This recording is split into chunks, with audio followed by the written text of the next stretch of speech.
I'm gonna hit record, and we're just gonna see what happens.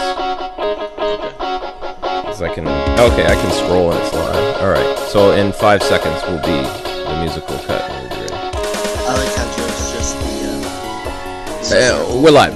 HAL 9000. We're live. And welcome back to the Nub. I'm the Merce. Hey, it's me, Felton. And the bald-bearded bard. We're trying something a little different here, so now you can actually see what we look like, which is probably a bad thing, I imagine. Are we gonna end up with less listeners, or? Yeah, probably. I don't know. I mean, the fact that you can't see Felton, I guess, is a safe a safe route there. So this is again one of our exclusives for the Hangin with Web show on their YouTube channel. Man, they got a lot of stuff going on. They added me and Joe to their producers comments like message board area. And oh my god, there's a lot of stuff going on there, so please check them out. This is one of our, like I said, exclusives for them. And yeah, so how are we doing today, guys? That would be. Now I can actually watch when Quadruple B's not saying anything. I can actually see him just sitting there nodding, not saying anything. I was just realizing Felton doesn't have hair, does he? Not much. He has hair. He has more hair than both of us put together. I was about to say, are we all bald? Is that? No. Felton actually. I'm balding. Felton has a long, thick, like luxurious mane of wavy blonde hair. Yeah, like maybe 10 years ago. Like Fabio. Before I saw the atrocities of the world, my god. Basically, it's Quadruple B's beard on Felton's head is exactly what it looks like. You know the bad guy from the first. Take your time. We're not live. It's okay. We'll edit all this out. Go ahead. Take your time. The bad guy from the first. It's fine. The Incredibles. Yeah, there you go. The first Take Incredibles movie. Yep. I have my wife's cousin send me pictures of him and insist that's what I look like upside down. It's just turn my head around. And it was Buddy Pine was his name. Syndrome. Yeah, Syndrome. That's right. So from now on, you have to do all of these podcasts standing on your head, like straight up. No copyright. Oh my god, stop. No YouTube. Oh my god. Okay. I panicked. All right. Okay. Well, I think this is my new favorite format of doing this. This is absolutely fantastic. All right. So I guess we're gonna go ahead and jump over to Mr. Quadruple B with the you right there. But let's not go straight to Kickstarter news. I think you have something more important to share with us right now, actually. I do. I just bought a new package of socks. What brand are they, and can we get sponsored by them? Fruit of the Loom.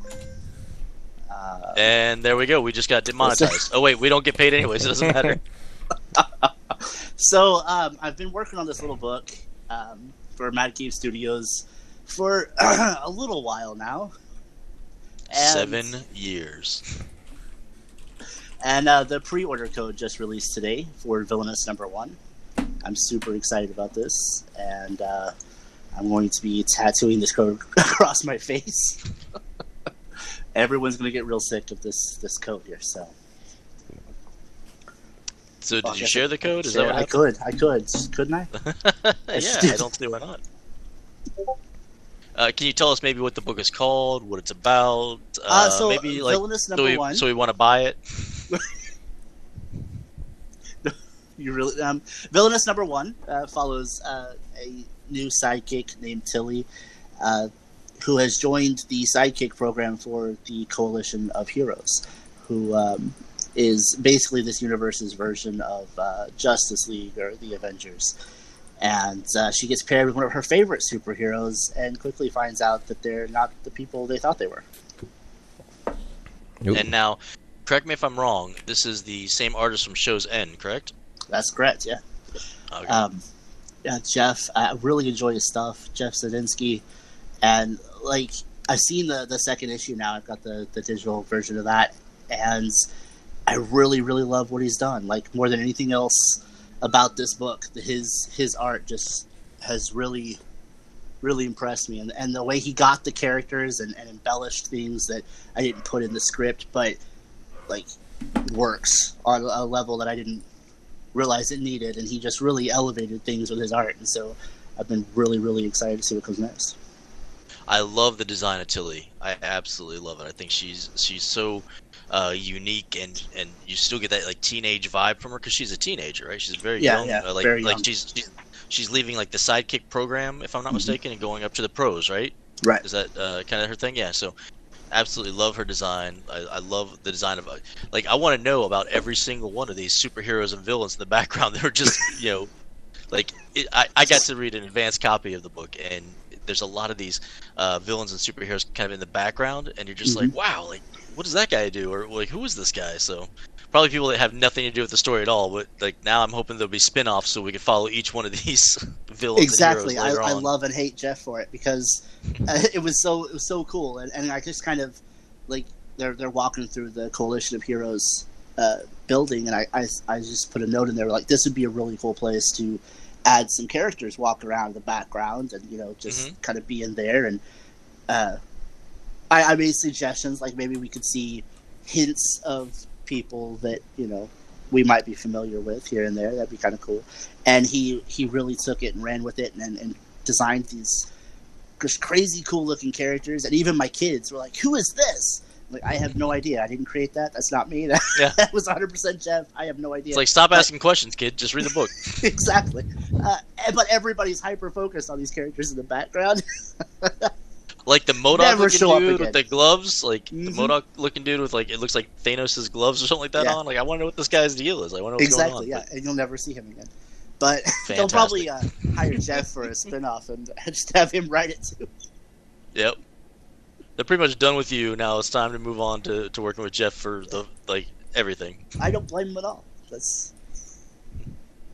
So anyways, yeah. So Villainous #1's coming out in October, correct?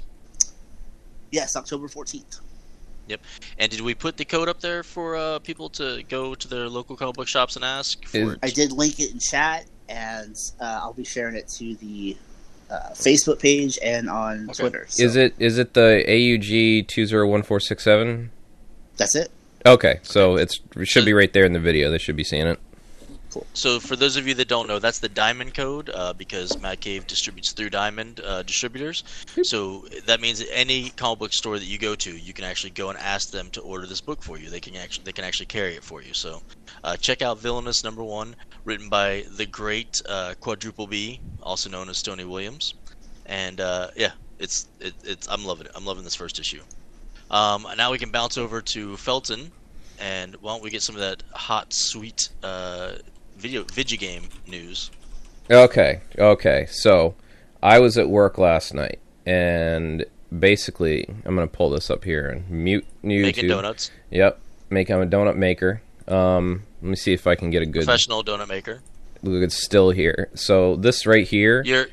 Your actual title is Donut Holer, right? Yes, I put the holes in the donuts. Yes. Yes, that's what I thought. Yep. It's very technical work. People don't realize you have to, Dremel it and use a bevel and everything. I mean, give it that nice edge. You have a lot of artisan tools that are specifically for making holes in donuts, right? A lot of woodworking tools. Yes, actually, donuts are as hard as concrete when they come out.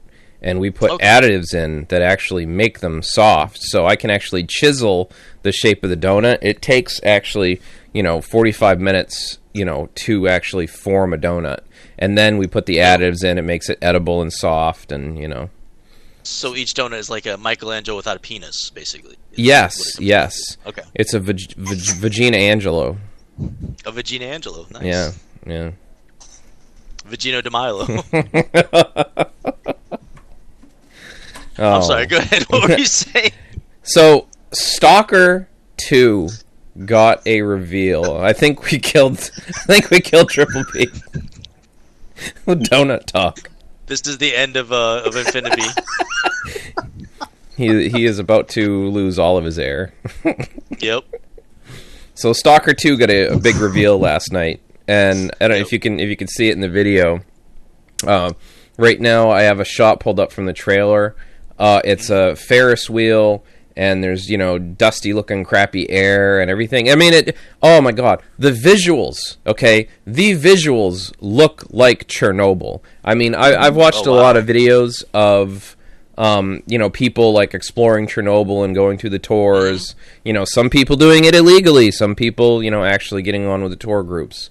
But yeah, that looks amazing. The visuals that they have in this game are absolutely, like this shot internally right here. Yeah. That looks like the interior of the buildings, just in disarray. And they have just, oh my god. And the original Stalker games were good, but I feel like this is more closer to life than the previous ones, like Call of Pripyat and Shadows of Chernobyl. Like, this brings the Stalker universe to reality. So this was just released last night. I absolutely flipped my gourd when I saw this. I am so damned excited for this. This game is going to be absolutely phenomenal. I just cannot overstate how damned excited I am for Stalker 2. I mean, this is going to be phenomenal. And if they bring back the weird long, I don't know if you guys ever played it, but they had these like four-legged, long-necked things that just were these awful-looking chimera creatures, and they had like almost a humanish face, but like they were just really freaky looking. If they bring those things back in like HD graphics, I'm gonna crap my pants getting chased by those things, because those are just every creature, and they have a shot of the one of the anomalies, because the whole universe is based off of, it was a giant cover-up in Chernobyl that basically the laws of physics no longer apply. So after this event, it's crazy there, and people pay tons of money to have these artifacts. Basically, it's a little piece of Chernobyl, and when you're holding an artifact, you are then encompassed by, basically a bubble of power where, rules of physics no longer apply to you. So it and depending on whatever that artifact does, like makes you heal, or you can jump higher, think like little, superhero trinkets or whatever. But oh man, this is going to be so great. I'm so stoked over this. Oh man, okay. I wonder if it gave one of the people like the villainous power to cause Mandela effects. You know what I'm saying? Like, so now they're changing people's stuff, like the symbol for Ford, or like song lyrics and stuff like that. Like, I wonder if that's like an evil villain power now, the Mandela effect. that'd be kind of neat. Came out of this whole Chernobyl thing. Yeah. I actually have a little bit of a rant about video games right now. So, Brigadine is probably one of my all-time favorite PlayStation games. Love the game to death, and they did a remaster Brigadine for Switch, and I was super excited, like extremely excited. I wanted this game so badly, and apparently there's no physical copies in the U.S. Like, in order to get a copy, you have to pay like $100 and some odd to get one from Japan or something like that. You can only download it off of the eShop for Nintendo for like $40, and I was like, this is kind of crappy. Like, I absolutely love it. It's one of my absolute favorite turn-based tactical games, and I am very upset about that. And Nintendo seems to be doing a lot of this kind of junk, where it's like, they're making things so you can only download them off of their eShop, and I just think that's I just think that's ridiculous. I know that for them it's great because they get more percentage of the profit from it, but I don't know. Maybe it's just me. Infinibees over here has like a very worried look. What's going on? I forgot this game existed. This was one of my favorite games on the original PlayStation. You love Brigadine as well? I loved this game, and I forgot it existed. There's nothing like mowing over a whole army of your enemies with straight unicorns. You know what I mean? Like, Brigadine, the Legend of Forza. Exactly. It's a racing game? No. I mean, it kind of is. Brigadine, the Legend of Forza. That's what it says. Yeah, it's like racing, is in like racing, like a bunch of races, like orcs and giants and anyways. So yeah, that's my little bit of rant. Okay. That is frustrating because the remaster looks really good. Right? It looks fantastic. I hate it, but I'm gonna download it anyways because obviously. Well, I'm gonna give my money to them, obviously. Yeah, obviously it's gonna happen. I really wish I could buy a physical copy without having to pay like $170 or something. Oh yeah, that's like how I've repurchased some games on several platforms. Just I couldn't tell you how many times I've purchased Resident Evil 4. Let's see, I got it on the GameCube. Yep, GameCube, and then a Wii, and then, it came out on PC, so I had to buy for that. Oh, Resident Evil 4 on the Switch. Oh, well, remastered Great HD Edition, had to buy it on that. It's like, wow, okay, I've given them so much money for that damn game. All right. Yep, and now it's a mobile game, too, so, no, I'm just kidding. Oh, no, I'm not playing that on my phone. My phone is garbage enough as it is. That's what you say now, until we catch you playing it on your phone. Yeah, I'm going to get a Google, or no, what the hell what is that gaming company? Razer? No. Razer, yeah, Razer phone, yeah. Oh, okay. So you can play, what is it, Worm, whatever? And you can play anything on a Razer phone, man. Those are like tiny little laptops. Nice. All right, so I'd mentioned to you guys last time we talked about how I want to start doing like a 2020 survival conversation, right? Mm-hmm. But I don't want to do it based on our current issues, because everybody knows what those issues are. You got your killer bees, you got the COVID, you've got Trump. So I figured we would just maybe start looking at potential things that might pop up before the end of the year that we have to worry about, okay? Chinese internment camps.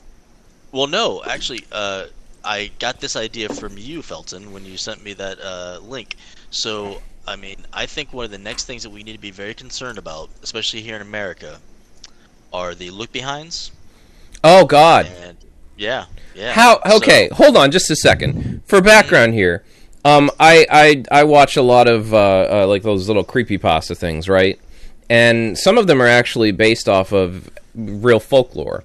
So I find this one about these things where people say they basically feel like they're being followed by creatures, invisible creatures in the woods or something, right?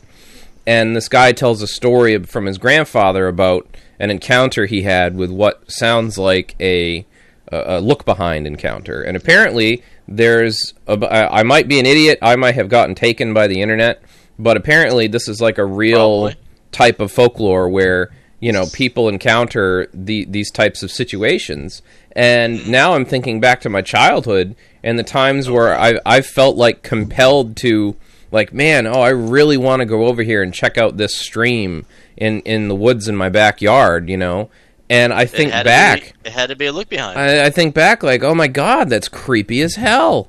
Like, I could have been eaten by some invisible goddamn monster and I didn't even have a horse to save me like that guy's grandpa. So I need to stop watching these things. Hold on. So let's give our listeners like the rundown. So the story that was told was the grandson telling the story from his grandfather's point of view, where he was poor but he had a horse, and he was one of the few people in town that had a horse, and he would use this horse to get around, go do odd jobs and stuff like that. And he was on his way to do an odd job, and on his way to this odd job, he saw a barn that he'd never seen before.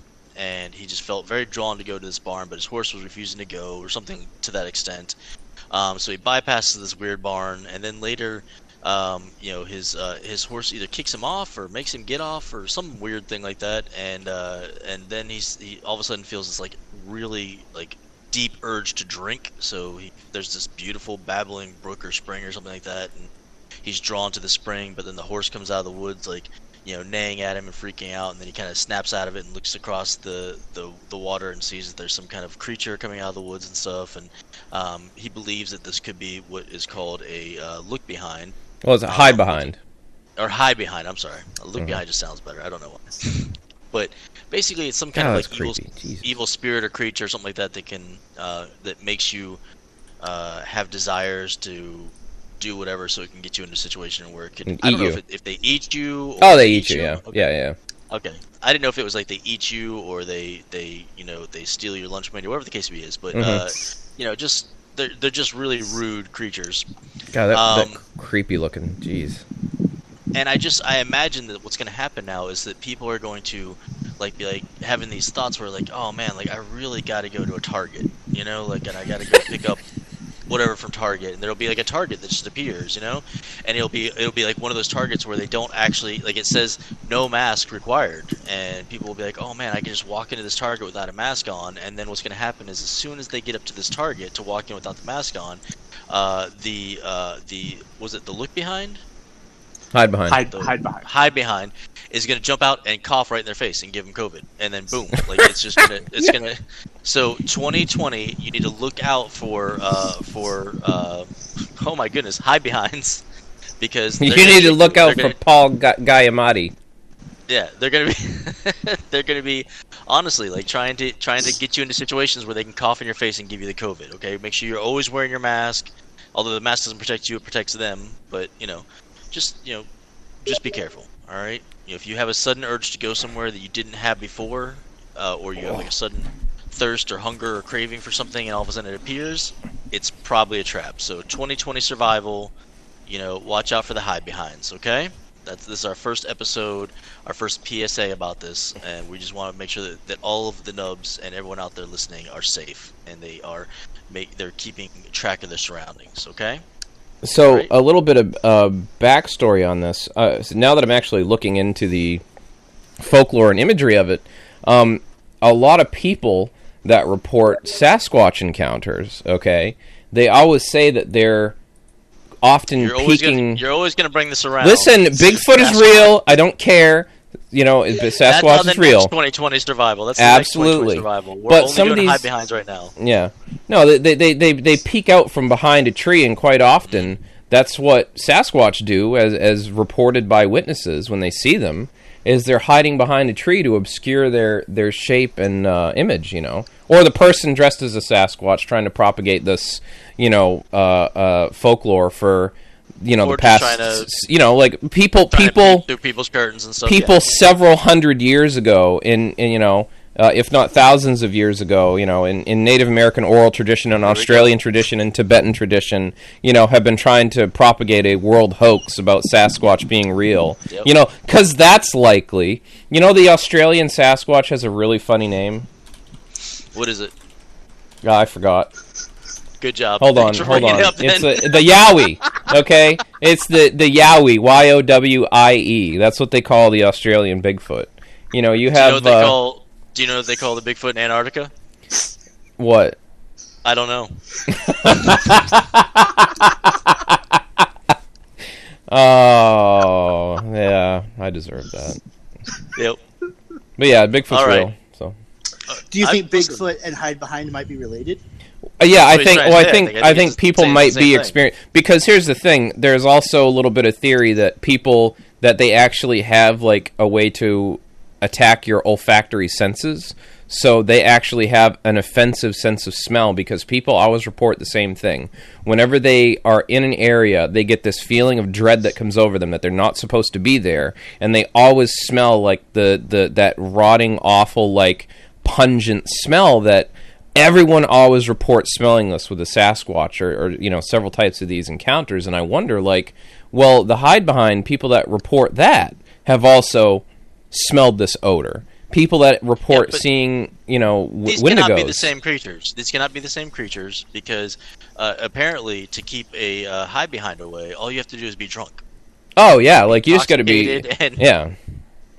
Yeah, apparently, so just so you guys know, again, 2020 survival guide, make sure that you have plenty of alcohol in your system, not driving, mind you, but, at least when you're at home or, walking around on the streets and everything like that, make sure that you're pretty heavily intoxicated, because the hide behind has an adverse reaction to alcohol, apparently. So, I'm just saying, it won't attack you if you are boozed up. So, that is, again, your PSA from Nerdy Night and Brevard. So. Harry and Henderson. Here's my new theory. Hide behinds are just female Bigfoots. Oh, they're trying to use manipulation to get you. Yeah, wow. Classic. And female. now we're on the sexist podcast, so I'm staying out of this conversation completely. Just to know the thoughts and opinions of my fellow podcasters are their own. No, it's Sasquatch. It's not human women. Right. Yeah. Okay. So again, the thoughts and opinions of my co-hosts are their own. Listen, I'm not a speciesist. Okay. Speciesist? Specious. I'm just saying, there we go. that was one sentence away from the Bigfoot should go make you a sandwich in the kitchen or something like that. So that's like It would be beef jerky in the woods. Oh my god. All right, so on that note, so we just lost our entire female audience. Thank you guys very much. Yeah, no problem. Appreciate that. Jeez. At least we still got the furries on board. Oh wait, that's right.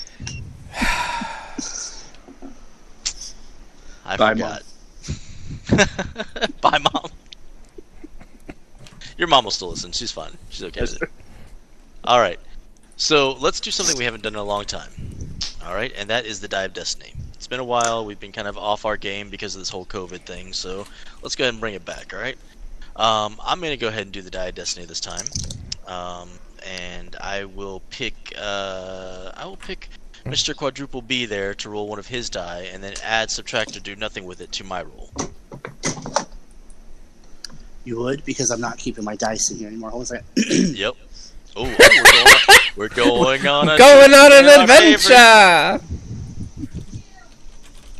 Oh man, we're getting a whole look at the house here. What's going on? Ooh, look at that. Okay, I like the layout. Okay, hey kids, how's it going? All right, Fortnite. Okay. Kids screaming at Fortnite in the background. Yep. Here we go. Here. And how do I view? No, I don't want to go to a website. Are we in the bedroom now? Oh, we're back. Okay. Oh, he picked his dice up, and now we're back. Okay. Oh, yep. Open image. There we go. Let me see here. Oh man, this is fantastic. Now you guys can see how unbelievably prepared we are for each and every show. Yep. No, take your time. Thank you. Select the perfect. I got one. I was gonna say, select the perfect one. Whoops. Okay, I got one. Okay. Yep. Did you roll? Am I rolling? You're rolling first. I'm rolling first. Yep. And you're gonna add, subtract, or do nothing with it.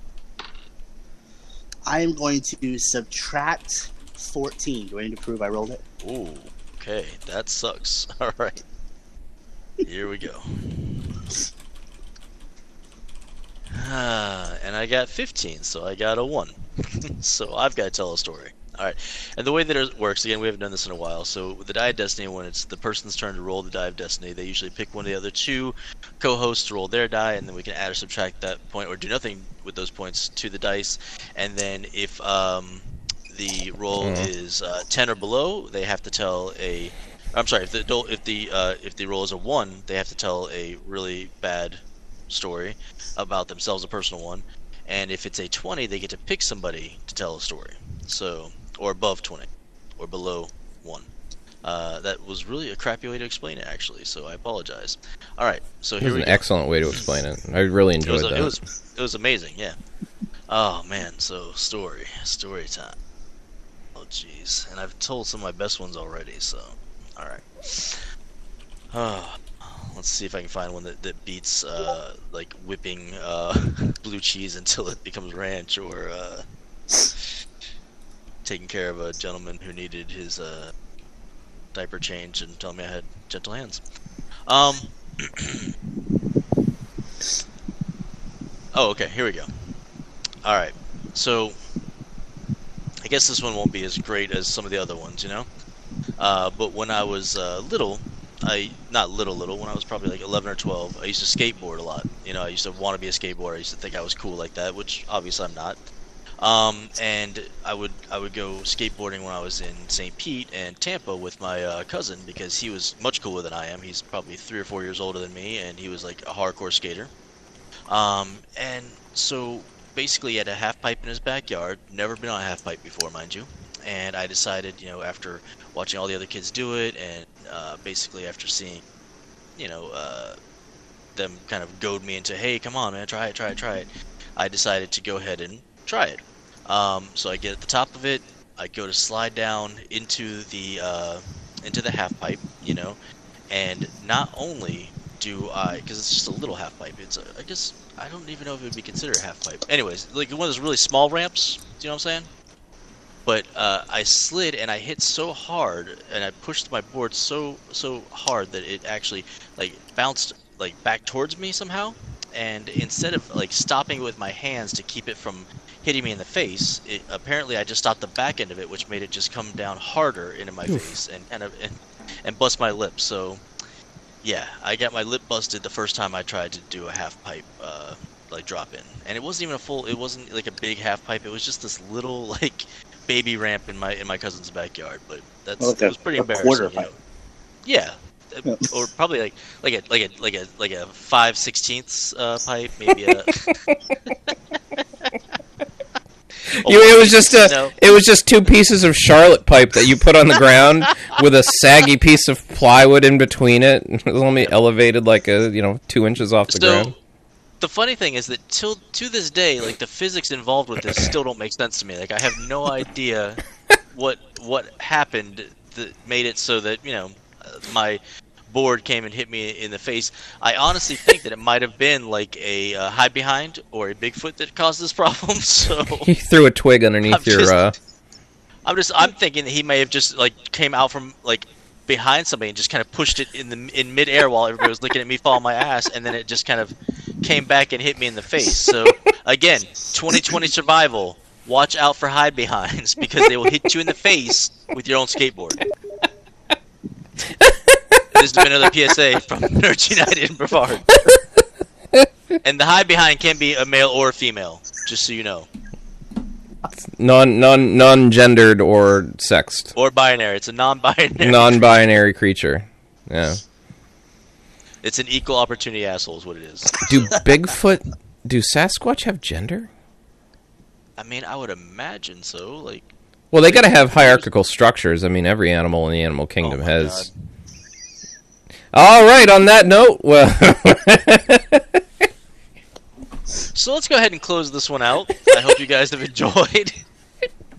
And we will catch you guys on the next one. Our next show will be on our actual YouTube channel, the Nerds United in Brevard YouTube channel. And there we'll just be doing a small intro before we have another one of our Into the Nerd interviews. So I hope you guys go check us out over there. But for now, I'm the Merce. It's me, Felton. And Triple B. And we'll talk to you guys later. Bye. Bye.